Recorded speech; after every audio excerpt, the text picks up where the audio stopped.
ഈ ഒരു സംരംഭം തുടങ്ങാൻ വേണ്ടിയിട്ട് നിങ്ങൾക്ക് എത്ര ഇൻവെസ്റ്റ്മെന്റ് ഉണ്ട് സ്റ്റാർട്ടിങ്ങിൽ? മെയിനായിട്ട് എല്ലാ സാധനത്തിൻ്റെ മേലെ നമ്മുടെ സ്വഭാവമാണ്.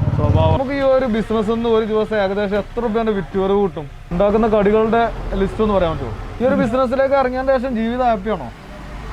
അൽഹംദുലില്ലാ 100 വട്ടം. പ്രിയ സുഹൃത്തുക്കളെ, കോടികൾ ഇൻവെസ്റ്റ് ചെയ്തുകൊണ്ട് വലിയ രീതിയിൽ സമ്പത്ത് സമ്പാദിക്കുന്ന ഒരുപാട് ആളുകൾ നമ്മൾ കണ്ടിട്ടുണ്ടാവും. ഇന്ന് നമ്മൾ നിങ്ങളെ പരിചയപ്പെടുത്തുന്നത് ഒരു പ്രവാസിയെയാണ്. അദ്ദേഹം ഗൾഫ് നിർത്തിയതിന് ശേഷം തുച്ഛമായ 75,000 രൂപ ഇൻവെസ്റ്റ് ചെയ്തുകൊണ്ട് ഒരു ദിവസം 12,000-നും 18,000-നും ഇടയിലുള്ള ഒരു ടേൺ ഓവർ ലഭിക്കുന്ന ഒരു ചായക്കട തുടങ്ങിയ അദ്ദേഹത്തെയാണ് നമ്മളിവിടെ പരിചയപ്പെടുത്തുന്നത്. മിസ്റ്റർ റഹൂഫാണ്. റഹൂഫിനെ നമ്മൾ കൂടുതൽ നിങ്ങൾക്ക് പരിചയപ്പെടുത്തി തരാം. അതിന് മുന്നേ ആയിട്ട് നമ്മൾ ഈ ഒരു വീഡിയോയിൽ ഇത്തരത്തിലുള്ള ഒരു ചായക്കട തുടങ്ങാൻ ആവശ്യമായിട്ടുള്ള കാര്യങ്ങൾ, അതുപോലെ തന്നെ ഈ ഒരു ചായക്കട തുടങ്ങുമ്പോൾ നമ്മൾ ശ്രദ്ധിക്കേണ്ട കാര്യങ്ങൾ, അങ്ങനെയുള്ള ചെറിയ ചെറിയ കാര്യങ്ങൾ നമ്മൾ ഈ ഒരു വീഡിയോയിലൂടെ നിങ്ങൾക്ക് പറഞ്ഞു തരുന്നുണ്ട്. തീർച്ചയായും വീഡിയോ സ്കിപ്പ് ചെയ്യാതെ കാണുക. നിങ്ങൾക്ക് ഇനിയിപ്പോൾ എന്തെല്ലാം ഐറ്റംസ് ആണ് ഈ ഒരു കടയിലേക്ക് നിങ്ങൾക്ക് ഉൾക്കൊള്ളിക്കേണ്ടത്, അതുപോലെ തന്നെ ഏതൊരു രീതിയിലാണ് നിങ്ങളിത് തുടങ്ങേണ്ടത് എന്നുള്ള തുടങ്ങിയിട്ടുള്ള ഡീറ്റെയിൽസൊക്കെ നമ്മൾ ഡിസ്ക്രിപ്ഷൻ ബോക്സിൽ കൊടുത്തിട്ടുള്ള ലിങ്കിൽ നിങ്ങൾക്ക് കയറി കഴിഞ്ഞാൽ നിങ്ങൾക്ക് ലഭിക്കും. ഇത്തരത്തിൽ ഒരു ചായക്കട തുടങ്ങുമ്പോൾ കാര്യമായിട്ട് നിങ്ങൾക്ക് അറിയേണ്ട ഒരു കാര്യം എന്ന് പറഞ്ഞാൽ, നിങ്ങളാണ് തുടങ്ങുന്നതെങ്കിൽ കുറച്ചെങ്കിലും ഈ ഒരു മേഖലയുമായിട്ടൊരു ബന്ധം വേണം. അത് ചുരുക്കത്തിൽ പറഞ്ഞാൽ അതിലുള്ള ഐറ്റംസുകളൊക്കെ ഉണ്ടാക്കാനുള്ള ഒരു കഴിവ് നിങ്ങൾക്ക് ഉണ്ടെങ്കിൽ മാത്രമേ നിങ്ങൾക്ക് ഈ ഒരു ബിസിനസ് മുന്നോട്ട് കൊണ്ടുപോകാൻ പറ്റുള്ളൂ. കാരണം ആരെങ്കിലുമൊക്കെ നിങ്ങളെ ഏൽപ്പിച്ച് ഒരു ജോലിക്കാരനെ ഉപയോഗിച്ചുകൊണ്ട് തുടങ്ങാമെന്ന് വിചാരിച്ചാൽ അദ്ദേഹം ഒരു ദിവസം നിങ്ങളുമായിട്ട് പിണങ്ങി പോവുകയാണെങ്കിൽ കച്ചവടം നമ്മളവിടെ പൂട്ടിയെടുത്ത് വെക്കേണ്ടി വരും. അപ്പോൾ ഇതിലേക്ക് വരുന്ന ഒരാളുകൾക്ക് വേണ്ടത് ഏറ്റവും വലിയൊരു ക്വാളിറ്റി എന്ന് പറഞ്ഞത് അവർക്ക് മിനിമം ഇത്ര ഒരു ഇതിലുള്ള കടികളുണ്ടല്ലോ, 5 രൂപ കടി അല്ലെങ്കിൽ 7 രൂപ കടിയാണെങ്കിലും ഇത്തരം കടികൾ വളരെ ക്ലിയർ ആയിട്ട് ഉണ്ടാക്കാനുള്ള ഒരു കഴിവ് ഉള്ള ആളുകൾക്കാണ് ഇത് ഏറ്റവും സ്യൂട്ടായിട്ടുള്ളത്.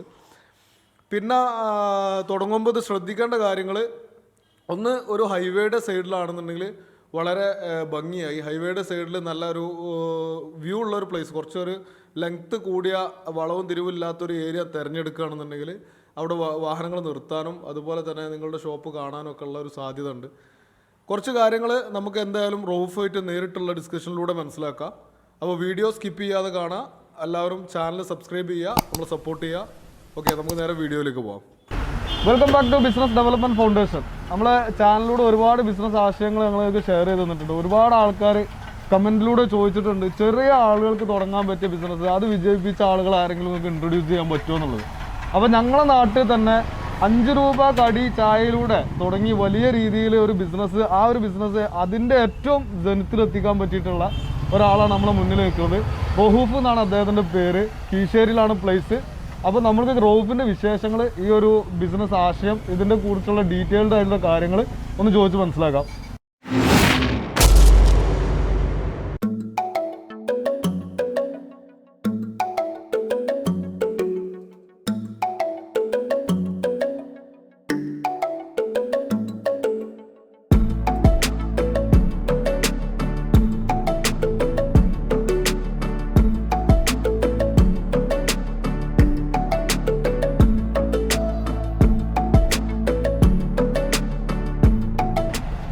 അപ്പോൾ നമ്മൾ റഹൂഫ് ഈ ഒരു ബിസിനസ്സിലേക്ക് എത്തിപ്പെട്ട സാഹചര്യം, അതുപോലെ തന്നെ ഇത് ഇങ്ങനെ ഒരു വൈഡാക്കിയിട്ട് ഇത്രയും വലിയൊരു സംവിധാനത്തിൽ ഇത് കൊണ്ടുവന്നു എന്നുള്ളത് നമുക്ക് ജസ്റ്റ് റഹൂഫിനോട് ചോദിക്കാം. അപ്പോൾ റഹൂഫ് ഭായ്, welcome to business development foundation. അപ്പോൾ നമ്മൾ ഈ ഒരു ബിസിനസ് സ്റ്റാർട്ടപ്പ് ചെയ്തിട്ട് എത്ര വർഷമായി? 4 വർഷമായി. 4 വർഷമായി. സ്റ്റാർട്ടിങ്ങിൽ നിങ്ങൾ ഈ ഒരു സ്ഥലം കണ്ടെത്താണ്ട സാഹചര്യം എന്ന് വെച്ചാൽ, ഞാൻ ഇവിടെ നമ്മൾ തൊട്ടടുത്തുള്ള യൂസർ കാറിലൊരു കാറ് നോക്കാൻ വേണ്ടി വന്നതാണ്. ഇവിടെ ഉള്ള അപ്പോഴാണ് ഈ ഒഴിഞ്ഞ സ്പേസ് കണ്ടത്. അപ്പോൾ അങ്ങനെ ഓരോട് ചോദിച്ചു, ഇനി സംഗതി നമുക്ക് തുടങ്ങാനുണ്ട്. ഓക്കെ, അപ്പോൾ ഇതിൻ്റെ വാടക, റെന്റ്, കാര്യങ്ങൾ എന്താണെന്ന് വെച്ചാൽ നിങ്ങൾ പറഞ്ഞോളി, നമുക്ക് അതിന് വേണ്ടി ചെയ്യാം. അങ്ങനെയാണ് ഇത് തുടങ്ങിയത്. സ്റ്റാർട്ടിങ്ങിലൂടെ ചായ ഏത് കടയായാലും എല്ലാം 5 രൂപ ആയിരുന്നു. 5 രൂപ എന്ത് കടയായാലും. ഇപ്പോൾ അത് പോയി 7 രൂപ ആയിട്ടുണ്ട്. ഓക്കെ, ഈ ഒരു 5 രൂപ എന്നുള്ളൊരു തത്വം അന്ന് കൂടെ ശരിക്കും 8 രൂപ മാർക്കറ്റിൽ റേറ്റ് ഉള്ള സമയത്താണ് 5 രൂപയ്ക്ക് കടി. പൊതുവെ എല്ലാ പുറത്തും 8 രൂപയാണ് കടിക്ക് റേറ്റ്. നമ്മളന്ന് 5 രൂപയൊക്കെ വിറ്റിരുന്നത്. അത് വെജിറ്റബിൾ സമൂസ ആയാലും ചിക്കൻ സമൂസ ആയാലും എന്തായാലും എല്ലാ കടികളും അന്ന് 5 രൂപ. ആ ഒരു ആശയം കൂടുന്ന കിട്ടിയത്, ആ ആശയം ഇവിടുന്ന് കിട്ടിയെന്ന് വെച്ചാൽ നമുക്കിങ്ങനെ തോന്നിപ്പോയി, കീശേരിയിൽ ഇങ്ങനെ ഒരു സംഗതി തുടങ്ങി കഴിഞ്ഞാൽ ഒന്ന് നമുക്ക് മേലെ പോകാന്നുള്ളൊരു ഉദ്ദേശത്തോടു കൂടി മാത്രം തുടങ്ങിയതാണ്. ഓക്കെ, അങ്ങനെയാണ് ഇപ്പൊ ഇതിനുള്ള മുന്നേ ഉള്ള ഒരു എക്സ്പീരിയൻസ് ഈ ഒരു ചായകടി ഐറ്റംസിൽ നിങ്ങൾക്ക് ഉണ്ടായിരുന്നു? നമ്മൾ ഗൾഫിൽ പോയിട്ടും ചായ കടയിൽ തന്നെയാണ് പണി, സെയിം പണി തന്നെയാണ്. ബൂഫിയ അതേ പണി തന്നെയാണ്. അപ്പൊ ഇനിയിപ്പോ നാട്ടിലൊന്ന് വന്നിട്ടൊന്ന് തുടങ്ങി നോക്കാന്ന് വിചാരിച്ച് തുടങ്ങിയതാണ്. ഉഷാറായിട്ട് അൽഹംദുലില്ലാ ഉഷാറായിട്ട് പോകണം. നിങ്ങൾ ഇതിലുള്ള ഇപ്പൊ 2-3 പേര് ഇവിടെ വർക്ക് ചെയ്യുന്നുണ്ട്. ഇത് നിങ്ങൾ ഒറ്റക്കാണോ അതോ ഒരു പാർട്ണർഷിപ്പിലാണോ? ഇപ്പൊ ഇതിലൊരാളും കൂടി ഉണ്ട്. പുള്ളി ഇവിടെ ഇല്ല, ആളിവിടെ സ്ഥലത്തുണ്ട്. ഈ നമ്മളെ കൂട്ടത്തിൽ തന്നെ ഉണ്ടോ? ഉണ്ട്. എവിടെ ആള്? സിഗ്നൽ സമയം അവിടെ ഒന്നിപ്പം തന്നെ പുതിയ ആള്. പിന്നെ വേറെ അടുത്താണ് ബാക്കിലുണ്ട്. അപ്പൊ നിങ്ങൾ 3 ആളായിട്ടാണ്? 3 ആളായിട്ടേന്. ഇപ്പം ആദ്യം ഇവിടെ കട തുടങ്ങി അന്ന് 6 ആള് കട പണിക്കുണ്ടായിരുന്നു. 5 ഉറുപ്പ്യക്ക് കടിയും ചായം വിറ്റൊന്ന് 6 ആള് പണിക്കുണ്ടായിരുന്നു. അപ്പോൾ ചുരുങ്ങിയിട്ട് കൊറോണ സാഹചര്യത്തില് അതെ 3 ആക്കി ചുരുക്കിയതാണ്.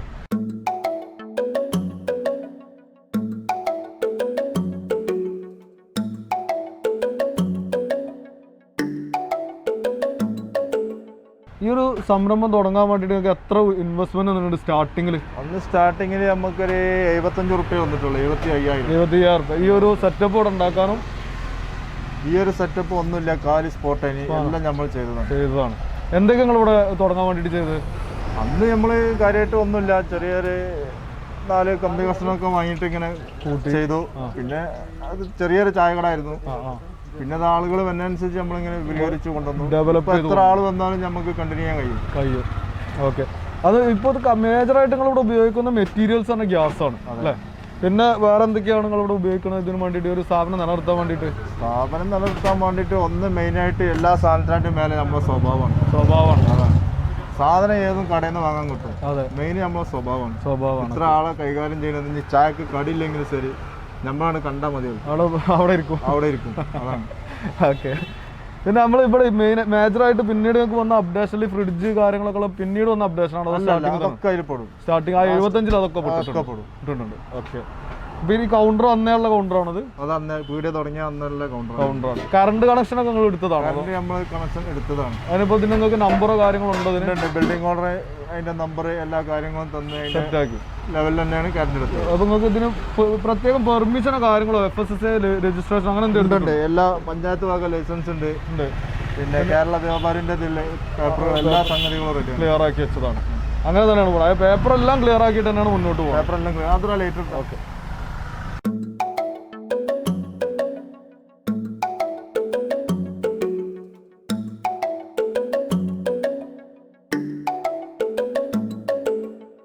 അപ്പോ റൌഫ് ഭായി, നമുക്ക് ഈ ഒരു ബിസിനസ് ഒരു ദിവസം ഏകദേശം എത്ര രൂപേന്റെ വിറ്റുവരവ് കിട്ടും?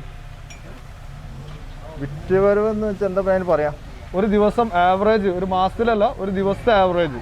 ആദ്യം ഇവിടെ കച്ചവടം 18, 17, 16, ഇപ്പൊ 12 റുപ്യ, 13 റുപ്യ, എങ്ങനെ 12,000, 13,000 ലെവലിൽ വരും. ഇപ്പൊ ഈ കൊറോണ കഴിഞ്ഞതിന് ശേഷം വയൽ ലെവലിൽ തന്നെ വന്നുകൊടുക്കണം. ഇപ്പൊ അതായത് കൊറോണന്റെ ആളുകൾ ഈ കൊറോണന്റെ സ്വഭാവം മനസ്സിൽ നിന്ന് മാറ്റി വെച്ച് പുറത്തേക്ക് ഇറങ്ങാൻ തുടങ്ങിയപ്പോ ബിസിനസ് നല്ല ഉയരുണ്ട്.